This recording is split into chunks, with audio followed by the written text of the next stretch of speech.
road stretched toward the horizon, a vein of gray dust bisecting an endless field. Mark moved with mechanical precision, shortening his stride to conserve every ounce of energy. A few paces behind, Leo labored under the weight of his pack, the straps pulling deep into his shoulders. The heat radiated off the ground, turning the air into a shimmering haze. Leo stopped, wiped grit from his forehead, and pulled a canteen from his side. He held it out toward Mark. Mark did not slow down, nor did he offer a nod of acknowledgement. He snatched the bottle, tipped it back, and drank until his breath hitched.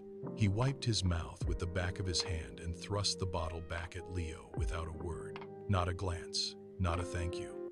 Leo took the canteen, capped it, and secured it to his pack. He looked at the vast, empty expanse ahead, then back at Mark. The silence between them grew heavier than the gear on Leo's back.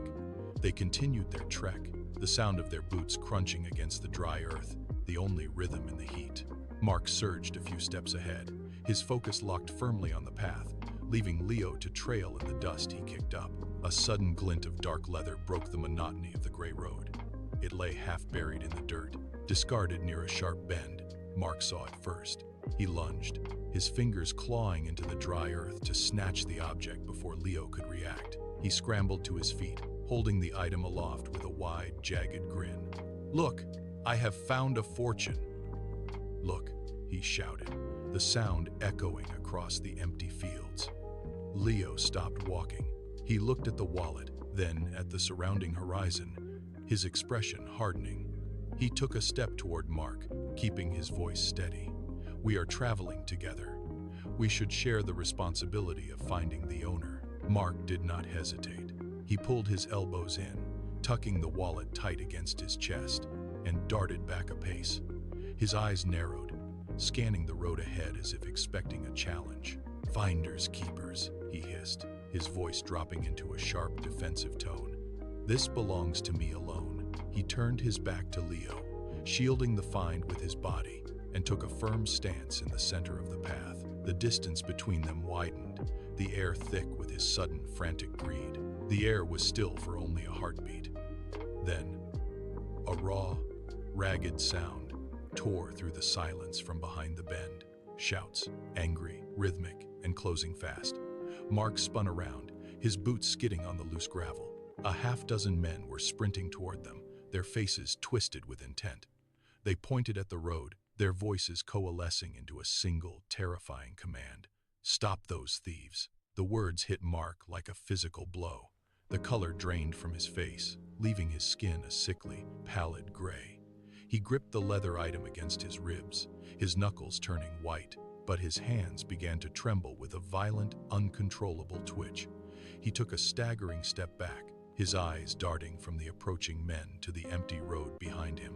The fortune he had claimed only moments ago now felt like a lead weight dragging him toward ruin. He looked at Leo, his chest heaving, his breath coming in sharp, shallow gasps. The confidence he held seconds ago had evaporated. He shook his head, his lower lip quivering as the distance between them and the pursuers vanished. "We are in deep trouble," he whispered, his voice cracking under the pressure of his own choice. Mark lunged toward Leo, his hands outstretched, desperate for a shield. "Help me," he pleaded, his voice thin and jagged. Leo did not shift his weight. He stood perfectly still, his eyes locking onto Mark's with a cold, steady intensity. "You said it was your wallet," Leo replied, his tone devoid of pity. "You claimed it was yours alone." The lead man reached them, his face flushed, breath coming in ragged bursts. He halted, chest heaving, and pointed a trembling finger at the item in Mark's grip. "That is my property," he demanded. Mark froze. The blood vanished from his face, and his fingers lost their strength. The leather slipped, hitting the dirt with a dull thud. Mark stood paralyzed, his mouth working in silence, unable to bridge the gap between his greed and the reality of the accusation.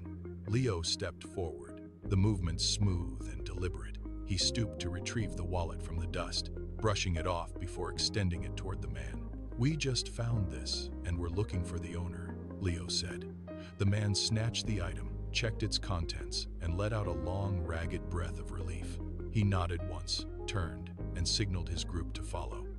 The threat dissolved as quickly as it had arrived, leaving the road silent once more. The heavy thud of retreating footsteps faded into the distance until only the wind remained. Mark stared at the ground, his face flushed and burning. He kicked at a patch of loose dirt, his gaze avoiding the path ahead. "I was wrong," he muttered, his voice barely audible over the rustle of the dry grass. "I only thought of myself when there was profit."